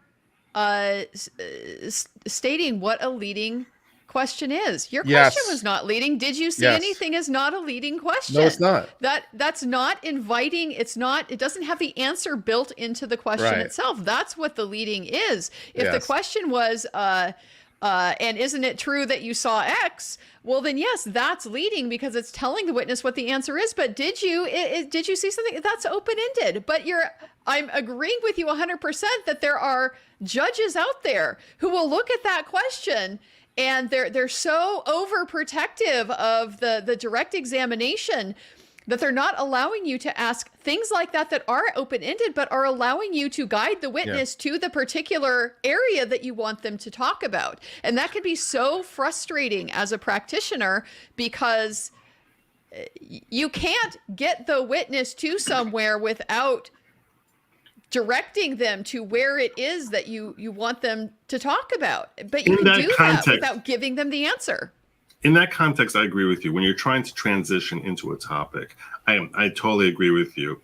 But I would say that it's that yes or no questions in the middle of something that you're already on topic is I would agree that is leading, meaning I disagree. I disagree. No, I disagree. 100%. I'm gonna fight on. I'll fight you. I'll fight you. Hold on. Yeah. It may be leading, but it's a matter of whether or not it's permissible leading, right? Because if you can on freely direct, answer, some leading is permissible, and Please it's don't up talk to among the yourselves judge. or anyone else about the evidence received here in court. Okay, we're going, I think, to chambers or something. What happened? Oh, Full shit. fat. Boy. We're going for a full fat discussion on this objection. That'll be Oh fun. my goodness. Oh no! Yeah. But I was But going to say, if but you it's have the an it's the older difference person- between did you go to the park and you went to the park, didn't you? Well, Because one is suggesting the answer and one doesn't. One Just did you go to the because, park just is because you yes, I can did, no, draw I didn't. examples, just because you could draw examples of something that is definitely leading, that doesn't mean that the other one, which is less by the nose pulling them. Did you see But Joe, if it's you not are also free leading. to answer yes or no, you are given a binary choice. You are not told which one is correct. That is not leading. So I here's agree. another example, Joe, especially with, and I'm sure you've experienced this, Joe, when you have a witness who's older and who has a hard time remembering certain things, or not necessarily certain things, but the sequence of events leading up to a memorable moment, they might have a hard time describing, they may have a hard time remembering exactly. And it really helps to say, so did you see anything? Also, a lot of people get very nervous on the stand. And when you're on direct and they're already clammed up like this and they don't want to say anything to implicate anything wrong, they don't want to get in trouble, right? It really helps to have their attorney or another attorney sort of walk them through a testimony. Most people do not testify. Most people have question and answer conversations all of the time. It is very odd to pontificate for the vast majority of people, myself excluded, right? So hey. Okay. What's Ron doing? Is Ron throwing Ron, shade you're here for back some on this reason? one, Joe. Ron, you're not in our I group. agree. I agree that there's that it's a permissive leading. So it's like someone is telling a story over, and ultimately the main event that is the heart of what they're testimony about is some incident they saw in a store. So you say, what did you do that morning? And they start going off into the weeds about how they had a conversation with someone or they were sending emails. And then to have, it's permissively leading to say, did you ultimately get to the store at some point? That's a yes or no question, which is a transition. That transition is exactly what that's what permissive leading is, as opposed to did you see him shoot that guy? And then that's a yes or no question that he can go either way. But that's clearly that's a leading question, which is impermissible in my opinion. No, see, Joe, I disagree. It's the problem with that question is not that it's leading. The problem is that it is assuming facts that are not in There you go. evidence. If we There you go. already have it out here that the guy's been shot, then there's nothing wrong with that question. But if this is the first time the jury is hearing that the guy has been shot, the problem with your question is a form one. It's not that it's leading, it's that it's assuming something that hasn't already been established. So these are fine technical distinctions. I agree with you in that context. That question is going to be a problem, but not because it's leading. It's not leading. Yeah, well, I and agree with that's Andrea. where I make the distinction between relevant issues or fact or narrative that is in dispute versus irrelevant or otherwise stipulated to or facts that are already in evidence type issues, where as you get closer to the issues, right, the main issues, the main event, at that point, if you're continuing to lead, there's a problem. At that point, if you have to coach them through their testimony of the main event, that's where you're leading. But if it's all of the ancillary stuff, who are you? Where are you from? Okay, and on the night in question, did you see so-and-so? Great. When did you leave the bar? Right? So you're following along with their narrative. It's very smooth. It's a nice transition. Also, you guys, we do have an update in this case, a quick news update. Apparently, the DUI guy is saying that Hannah Gutierrez-Reed is set to testify on the second week. I'll believe it when I see it. Is all I have to say According about to that. court documents. And Jeanette is reporting this as I'll well. pull it up. I saw on Twitter that she's saying Hannah Gutierrez-Reed expected to testify tomorrow morning. So they're reporting on an order to transport her, which has been filed in the court. I have seen that. I don't think that that's new information. Anjanette saying in a pretrial hearing last month, the state requested immunity for Hannah. Judge denied the request because the judge Hannah has indicated she would not cooperate. However, since that time, Jason Bowles has filed to have Hannah Gutierrez-Reed released pending appeal. I don't know how that changes anything. Yeah, I mean, with respect to whether she's still in jeopardy or not. So I don't know if she's going to testify. I think the issue is they're going to bring her over and then they're going to have to sort out what's going to happen. Is she going to invoke? If she does invoke, is it a valid invocation? Is it something that she can be given use immunity for? I think these things are all kind of up in the air to be sorted out still. Yeah, see, this is my problem. Like, what has changed fundamentally here? She said she didn't want to testify, as Andrea points out a month ago, which the judge ruled was too late in time to try to do it. The state wanted to offer use and derivative use immunity, which would be sufficient for the Fifth Amendment. So we can force you to testify because we won't hold anything you say against you in a future proceeding. But the judge said, no, I'm not going to give use and derivative use immunity because basically you're too late here. So it's like, okay, so what has changed in time? Why would she testify? Because without immunity, anything she says can be used against her. See, that relates to her appeal, which is still ongoing. But my guess Any is future trial. This So I don't get it. This order to transport wouldn't be in place. It wouldn't have been filed. It wouldn't have been signed by the judge unless something has changed. Yeah, but what is that thing? And I'm confused. Probably ice cream. I'm serious. You guys are underestimating. I want to ask you a question, Kurt, about this because this came up a lot in the Young Thug case. The whole thing with the immunity issue. And the question I have is, how does a state giving you immunity insulate you from potential federal penalties? It doesn't. So then how is that something that now we could say, well, your Fifth Amendment rights are waived because you're now not protected. You're now protected. You're not protected. So why should they be allowed? Let me just finish my question. I'd love to hear your answer. My question is, the theory that everyone's talking about here for the last couple minutes is once we give you immunity, you're now not self-incriminating because you can't be punished for it. And my question is essentially, well, even if the state's giving you immunity, since you still might face criminal penalty as a result of the federal government coming after you, so you would be incriminating yourself with respect to the federal government, and they should not have the right to compel you because that's compelling you to expose yourself to federal criminal charges. So that's my question: is how does that work? Yeah, the relevant law here says that there has to be a true and real apprehension of criminal liability. So the question would be, what is your potential exposure to a federal charged, because the federal government can't typically charge unless there's some sort of federal nexus, which is atypical. So, for example, this case, what potential federal liability could you possibly have? This is an in-state action that occurred on state property. She's not a federal actor. There's no federal component in play. So what jurisdiction does the feds have? The answer would be zero. So without exposure, there's no problem. And that's different from Young Thug. Yeah, it's different from Young Thug. Because Young Thug has federal RICO potential charges coming against him. And that's why I was like, I don't see how there's a real immunity here. So I can tell you, Joe, I have dealt with this because I've dealt with it in situations where there's gang implications and also in situations where there's firearm implications. Both of those are going to be red flags that potentially opportunities for federal interest to be lurking in the background. So I don't know specifically what could be on the hook as far as a federal prosecution. It's just going to depend on what the evidence and information is. But I can say, as a defense attorney, if I'm looking at a firearm related situation, yeah, I'm going to be thinking down the road of potential federal liability.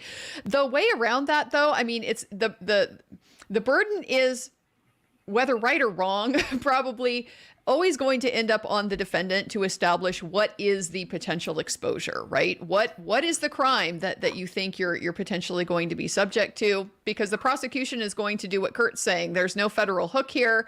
There's no basis for them to get involved. This is an entirely intrastate simple criminal, homicide. I agree, and I agree. There's no federal exposure here. So you're going to have to come up with something that would establish here's something that they could potentially be looking at. If the prosecutor is that gung-ho about getting this in and wants to overcome that, it's very simple. You go to the AUSA for your district and you get them to sign off on immunity as well. Because if there really isn't any particular hook here that they're interested in, that won't be a problem. And it's not uncommon for them to do that. I will say this. If I'm a criminal defense attorney and my client doesn't want to testify and they're getting that exemption, even though I'm not a criminal defense attorney, but I'll tell you this, I would point to the Ghislaine Maxwell trial.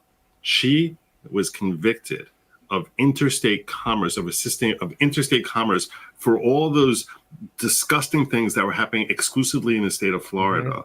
And the theory that Judge Allison Nathan presented in jury charges was, if you find that they used any product that was brought across state line in the commission of these crimes, that now makes it a federal crime. Anything that think about, do you own anything that has never crossed state lines, that was produced in state and was not? I mean, so if there's a massage bed, in this case they were talking about, if the massage bed came interstate, boom, federal crime. So you're going to tell me that this prop gun wasn't interstate? You're going to tell me that these bullets didn't come interstate? So you want to tell me that oh, sure, she's safe from federal charges because, when she's granted immunity by the state. I'll tell you right now, federal government has a very, very long arm, and they're not slow to use it. They're very happy to use it when the mood strikes them. And that's why if I was her counsel, I'd be like, no, go get me the immunity from the federal government, and then we can start talking.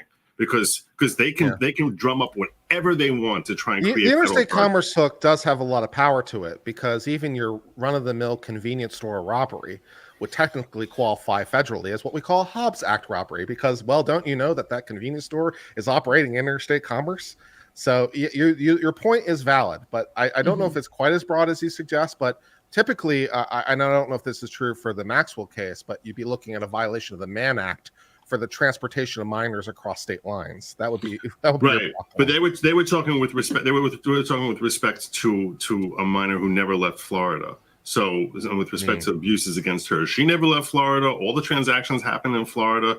She was a 13-year-old who was decimated by Epstein and Ghislaine, and yeah, that was the theory. That's how she got convicted on that. Yeah, I don't know what the federal hook would be in that example. If the minor never left state lines and all the actions occurred within state, I'm not sure what the federal hook would be there. The other potential federal hook. It's a conspiracy hook. It's because it's part of a broader, the broader conspiracy transaction across state lines. Okay, fair enough. Yes. Yeah. I buy that. I've worked on conspiracy cases. Yes. That works. Yeah, and the lotion you got from Amazon can get you. Well, wait. Hopefully, you're not doing anything like that, Matt. But the point is, yes, any one of these things. One of the things they try bringing up is that tickets to a show were mailed across state lines. So that's why you got these tickets that were in your local domain. But since they were mailed from a different jurisdiction, that's why now it's interstate commerce and the federal government come after you. My point is the federal government can be very creative in how they can read statutes as a basis to give them jurisdiction.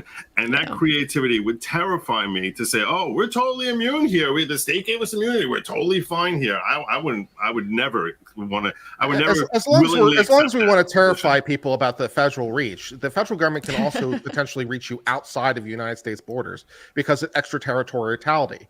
If you're a U.S. citizen and you're doing things in another country, it might be a violation of U.S. law. For example, unless you're in Greece and they have a non-extradition. Well, I mean, you could still break the law. You're right. But they have a non-extradition agreement with the U.S. So, you could just become a Greek citizen and you're good to go. Or at least just get a visa to Greece and hang out there. Get a little green card. Hang out in Hong Kong. There's no extradition there. There's a certain actor who did that recently. Part of what Kurt's getting at here, you're getting at the 10 felonies a day problem, right? The Kurt Silverglade pointing out that there are not only so many federal laws that nobody knows how many there even are. You cannot know. It is impossible to know the full scope of your potential criminal exposure, and because a lot of that is originating under federal administrative law, under all of these. Although maybe less so with the death of Chevron, and thank God. Maybe we'll, but it's going to come case by case. And so I think that really speaks to the point that Joe is making here, that if you can't even know what all of the potential federal crimes are, if you don't have a federal prosecutor signing off saying, I'm not going to prosecute for any of this, how can you possibly say there's no legal exposure? We can't even evaluate that as a practical matter. Yeah. I know the federal government, I've known U.S. attorneys who play the game. What could I charge the person with? Like pick any random person in the world and just play the game. What could I charge them with if I really put on my thinking hat? They do it for fun. I'll show you the crime. Mm-hmm. Exactly. Right. It's like, and then like the more obscure the law, the better, because that's just play the game better. It's like, what can I, it's like, oh, they picked up an eagle feather somewhere. No, that's an endangered species. I could charge them with that. Or they manufactured something pretending it was from an Indian tribe, but it's not really from an Indian tribe. I could charge them with that. They digged on their own land that's more than 500 yards away from a dry creek bed that is more than 2 miles from the nearest body of water. The waters of the United States. That's right. The waters of the United States include your dry land that's not near a waterway. And we are going to charge you for every single day that you don't put that dirt back. And by the way, we'll also charge you for putting the dirt back because you are still violating the water. So you're going to get charged on top of the charge. I am so glad with the death of Chevron deference that we actually have an opportunity for, especially, what I do like about it is it really brought attention to the issues and it put the onus back on Congress to start crafting better legislation. I just wanted to just reference this because this was a $20 rant, which we were saying Joe is the master when we were talking about leading before. And I think this is a fair point. I am the master of leading. And I should point out, I'm at 99,493, just 7 away from 99.5. So, and that everyone should go subscribe to Joe. I mean, seriously, the man deserves it. He's so close to 100,000. We need 500 of you to go up there and hit the subscribe button. Get the man 100,000. He deserves it. I'll send you my 500 if you send me 500 of yours. Because I'm only at, listen, you guys, I'm only at 11,500. I'm not the leader of the following. Just want to be clear of that. I mean, my people who join my channel become followers, and I am not the leader of the following. But she's an actual cult leader, so there's your link. Go subscribe to Joe today. Thank you so much. @GoodLogic. Make sure to subscribe and get to the 100,000. The man deserves a YouTube plaque. There you go. What's your comment, Andrea? Recognize, YouTube. Recognize. Laser Doctor says, when I was 10, my cousin shot me with an unloaded BB gun. Safety is in the hands of the holder. I bet Alec wouldn't have pointed the gun at his balls and pulled the trigger, safety was on his mind. We talked about that without the balls example, more with a mouth example. But I think your point is well taken, as it would be if he had pointed it at his own balls. It would have been very well taken. That would have been justice right there. This is one of the most persuasive points that I think has been made to me, you know, in my mind, about the reckless mental state component. If you would not disregard this risk as to your own safety, you have no right to externalize that onto the other people on your set. Yeah, and it sort of changes the entire analysis. It changes the entire thing, because there should be no distinction between whether, if it's reckless with respect to yourself, it's reckless with respect to another individual. So the pointing the gun at her is really the worst part of the offense. And if you're not a regular gun user, you might not appreciate that, but it's something that is drilled into you when you're taking basic gun safety. Is you never ever point a gun, loaded or unloaded, at anybody ever. And it's just rule one. And he's been dealing with guns for what, 3 decades, 4 decades? I mean, in the movie Malice that I remember seeing in the 90s, he was handling a weapon at a certain point. He's been dealing with guns forever. Don't give me what SAG tells you, or whatever nonsense was being spewed in opening statements. SAG does not approve, and I think you looked at SAG rules, right? They don't approve pointing a gun at someone. Well, because it's a movie, we have to create reality, so we have to point guns at people. The SAG guidelines are the same rules that you would get walking into any gun range in the country. It's the same. You're primarily responsible for the safety of everybody. You don't point it at anybody. You keep your finger off the trigger. You don't shoot you don't point at anything you don't intend to shoot. These are just the basic safety rules, because of the fact that it is foreseeable that something can happen that can result in a bullet being chambered that you're not expecting.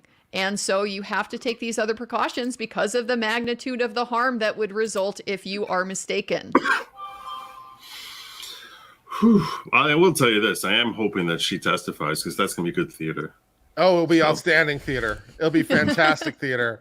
This is the ultimate woman scorn tale, because she's been convicted and sentenced to 18 months. She might have some animosity, I would think.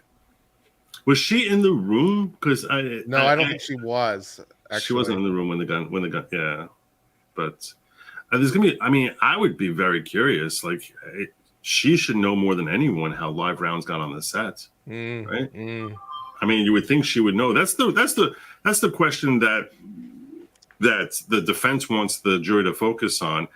That's more of a court of public opinion or public curiosity as to like what the hell happened. I can sit here speculating as to how live bullets ended up on the set there, but and come up with all sorts of ideas that someone pranking someone, and like all of a sudden a gun actually goes off, and not thinking that people are going to actually be stupid enough to point a gun at someone else. Or it could be people making a statement that, hey, we're not being paid enough here, so like we're not able to be as careful as we are. But I'm really curious, like, when's the first time you identified live bullets on the set? What steps did she take to try and remedy it? And did you talk to Alec about it? Did he know about the situation? And let her come in there. And if you're the state, you're hoping that she told him personally about the incident, which would make, and the reason that would be relevant in this particular circumstances, because that would display greater irresponsibility on his part in not double checking. So, and the irresponsibility is everything here.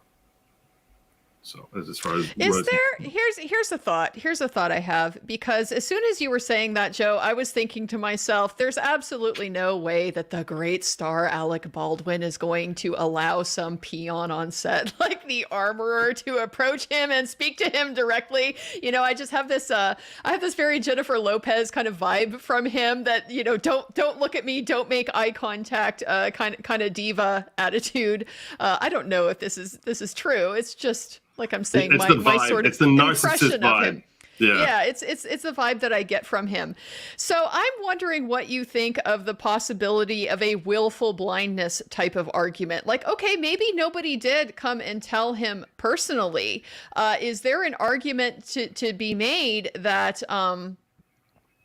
he would be responsible for, number one, just paying attention to what is out in the open in front of him, you know, this whole issue with the cart and there's just the chaos and the fact that the guidelines are clearly not being followed as far as the safety meetings, the protective measures, all of that type of thing. Would he have a duty to inquire? Would that be part of his mental state and the standard that we'd be considered? If this stuff is all out here in the open, what's the foundation of should his you duty? ask? What part of his role creates that duty?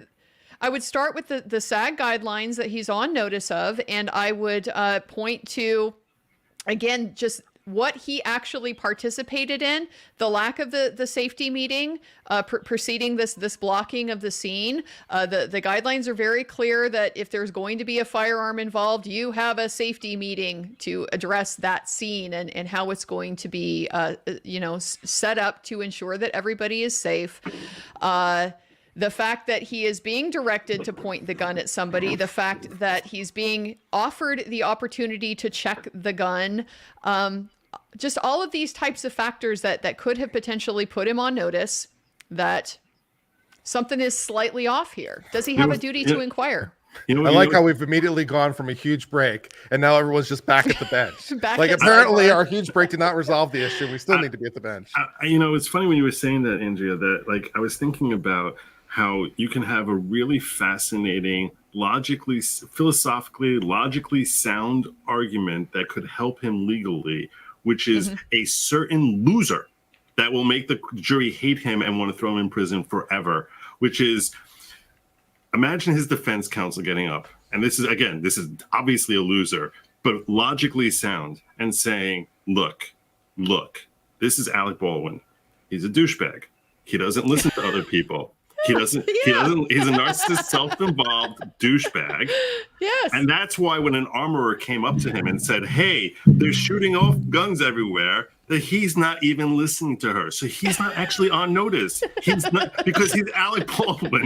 He's Alec Baldwin. And logically, it's, you know what? That's the nature of who he is. So he really wasn't on notice, but you just make everyone say, wow, throw this a-hole in jail forever. Even though that technically it's a logically sound argument that does make sense that he's Alec. He's really not on notice. It's kind of funny.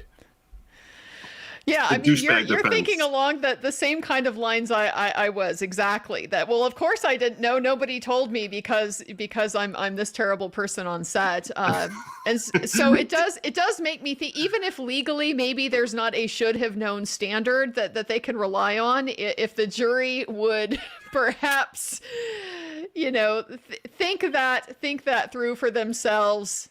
Even if he didn't actually know, he shouldn't have been such a douche on set, and then he would have. Young lawyers, young litigators, I caution you, tread very carefully before you ever engage in the douchebag defense.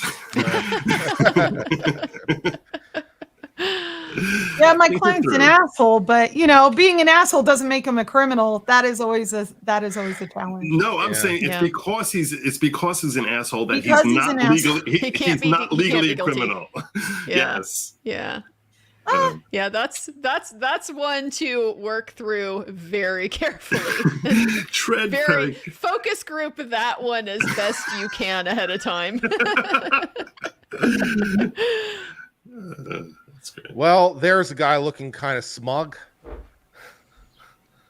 Could look a little bit more humble, maybe. I told you he's never played a good guy, okay? He doesn't know how to act nice. He doesn't know how to do the warm smile. He doesn't know how to be approachable. This is his go-to face. That's his go-to face in every movie, every film I've ever seen him. That's Alec Baldwin. It's very attractive to a a lot of women, actually.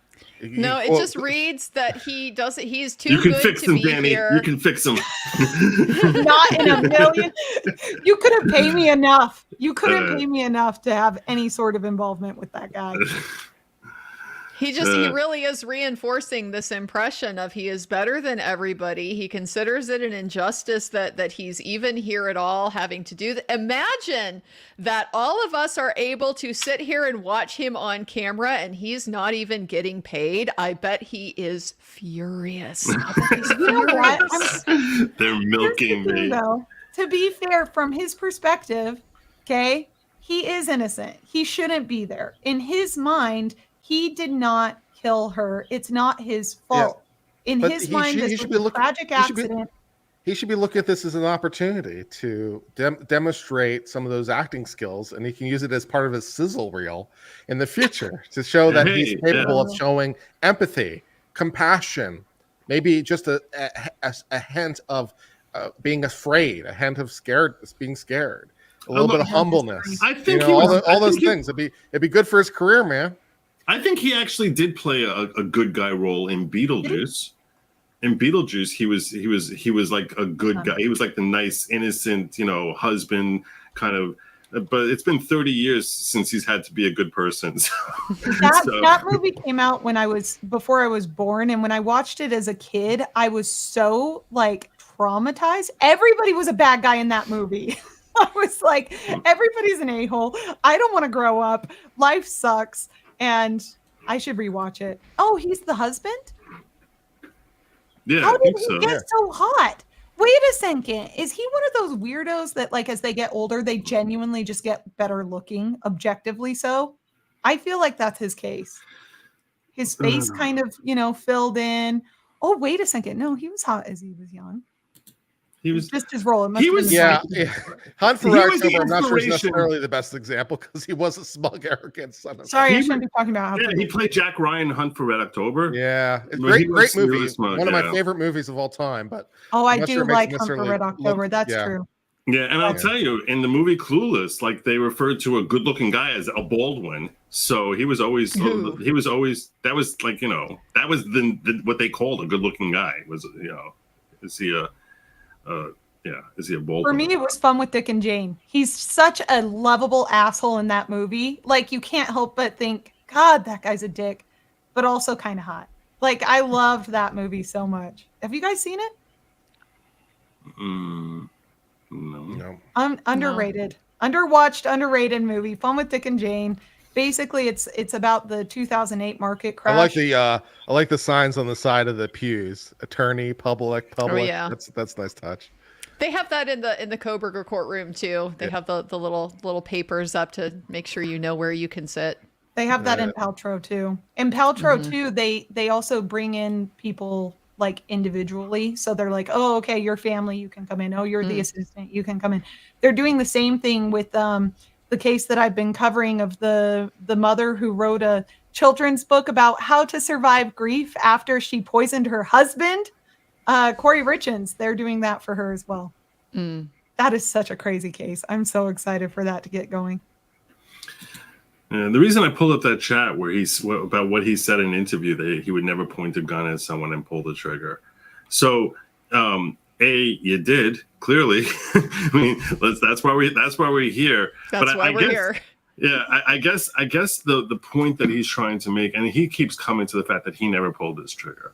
And perhaps that's why his attorney, we were asking earlier, why his attorney keeps going into this whole whodunit about the props and all that other stuff, is I think that they want to present the theory to the jury, which I guess could be a viable theory if they can sell it, that he genuinely did not pull the gun, that they pulled the trigger. It was completely defective. And that he didn't do it. He was just holding something that just went off by itself. And that the gun that they tested is the wrong gun. That's not the one that actually shot and killed Helena Hutchins. The jury's got to be frustrated by this. It's like, you bring me here. I wasn't particularly thrilled to be here in the first place. You're wasting my time. Stop wasting my time. Stop it. It's like the jury's they're not even here. And this is, we went aside presumably to go to chambers for a half hour or whatever it is. And now we spent the last, 15, 20 minutes arguing at the bench about whatever this is. And it's been nothing but objections this entire time. How is this not resolved in prelims? Uncivil I'm is curious frustrated. what it is. I'm really curious. I wonder if it's a open the door type issue. Yeah, So maybe. they feel that the door was opened and this was something that was discussed in prelims, and now it's an Yeah, issue probably. of, That's do what's we happening. allow it in? Sounds right. Fair. But this just doesn't feel professional. Then in the middle of the day, they just have this long break, and no one actually has any clue. Do any of you have any clue what they're even arguing about right now?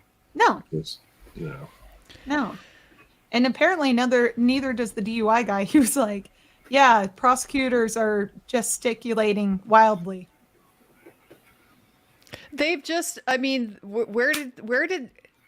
how did we get here? We've been talking about, she's disclaiming that, she did any sort of investigation with the gun, which makes sense because yes, the FBI did the investigation. She doesn't know if somebody had access to the box. They had no foundation reason. was an issue, right? That was the big. There was some foundation issue. It seemed like, but just this very last time we came up to the bench, they were going into the search warrants and the conversations about them, the fact that the warrant didn't indicate a specific crime, and he was trying to get into the fact that they found the shot list for that day during the search at the church. And so at this point is when Ms. Morrissey objects, and now here we are. So I'm just having a very difficult time. The shot list, like what scenes they were going to shoot. Sure. I wonder if she's arguing that opens the door to him being a producer. Because why else is the shot list relevant? Unless it goes to the fact that he knew and he had some control over what was going to be happening next. Oh, she's smiling. She is. She's very smiley though. Team Brittany bringing in 5 new uncivilians. Good for you, Team Brittany. There you go. We need more uncivilians in this world. Yeah, get them on here. We need more Animaniacs too. And Mara says, for me, it's really the blame game that gets me. If I accidentally hurt, much less kill someone, no matter how minuscule my involvement was, I'd be a whole wreck blaming myself for the rest of my life. Love the legal insights. Thank you so much. That's true. Agreed. There you go. No, I think that's exactly the point, and that is the major misfire with this defense shotgun strategy, because it sounds like he is just throwing up excuse after excuse after excuse, and he doesn't really care which one you buy as long as you buy one of them. And that just does not, I think, resonate with the experience of most of us who would probably be racked with survivor's guilt if we were even close to something like this happening in our own lives. It's kind of a variant of the douchebag defense, right? When you're like, it's everyone else's fault but mine. I'm the one standing trial, and that's only because they're coming after me because I'm a shiny object. But it's everyone else's fault but mine. The police, the armorer, whoever brought the live bullets onto it. Everyone's fault, but definitely not me. Definitely not me. The one who pulled the trigger. Yeah, it's kind of a variant on the douchebag defense, but. Man, I missed the 20 uncivilian membership. Oh, yeah. We do kid. love our uncivilians. Yeah, there you go. And yeah, welcome, young black economist. Whew, it looked like they were about to wrap up, right? I was like, oh, here we go. I was like, I gotta get these chats in now while we can, because Morrissey's heading back with a big smile on her face, and all of a sudden they just let's reconvene. Let's go back. God. This is, we're watching paint dry. She's like, look at my laptop. Look at the word art I drew on here. It's amazing. Check it out. Why don't we get out the whiteboard and write on that to illustrate our points right there and everything? Here's Alec. We could do some pantomime. We'll do some Pictionary. It'll be great. Charades. For my bingo, speaking of games, she is wildly throwing her glasses around right now. So go ahead and mark that spot in the bingo square. Again, the wild throwing around of glasses. You have a bingo? You have bingo? Can we play? I'm playing bingo. You guys can only play if you're subscribed to my channel. Don't steal my ideas. Jeez. No, I like it. That's creative. Good job, Danny. Good job. You guys, we play when there's high profile cases where we don't have dead kids, obviously, because then that gets it super depressing. But we're appropriate. Bingo is appropriate. Come and play bingo. Yeah. What else do you have there besides the wild glasses throwing as far as? Oh, we have great ones. So we have prop gun, Seth Kenny, dummy rounds, real gun, patina, exhibit difficulties, chat You keep saying this shenanigans. patina. Where does patina come in the context of this It's case? because Bowles kept saying patina instead of patine, and apparently it's the decorative, or it's the coating or residue that appears on the outside of a metal over time. So it can be I've always heard created patina. artificially or intentionally. Yeah, I've heard I patina. don't remember. That's I don't the way know I've if it's heard it. patina or patine. I don't remember. But what I Yeah. do know is that they argue about it, and it pisses off the people who actually know. So that's on there. Blanks, witness cries, new evidence, Morrissey shrieks, hammer/armorer, speaking objections, defense slays, prosecutor slays. That's what we have so far. So we'll be changing it periodically as we continue throughout the trial. Yeah, just remember, if you come into contact with something antique and it appears to be dirty or miscolored or something, don't clean it, because it will incredibly decrease the value of the thing, because the collector wants to see the age of the thing. I thought it is patina. Don't clean it up. Is it patina? Hold on, I'll just. Yeah, I think it's We're patina. now Googling pronunciation on this. It'll be fun. I'm almost sure it's patina. It's patina. It's patina, Yeah. not patine. Yeah. Right. Yeah, It's like not Pantene, you know. it's No, patina. that's a hair product. Guys, I have a thought here. I'm digging into this idea that you had, that we're getting into an opening the door to the producer role, and here's what I'm wondering, if this is part of what got them there. Hi, Viva.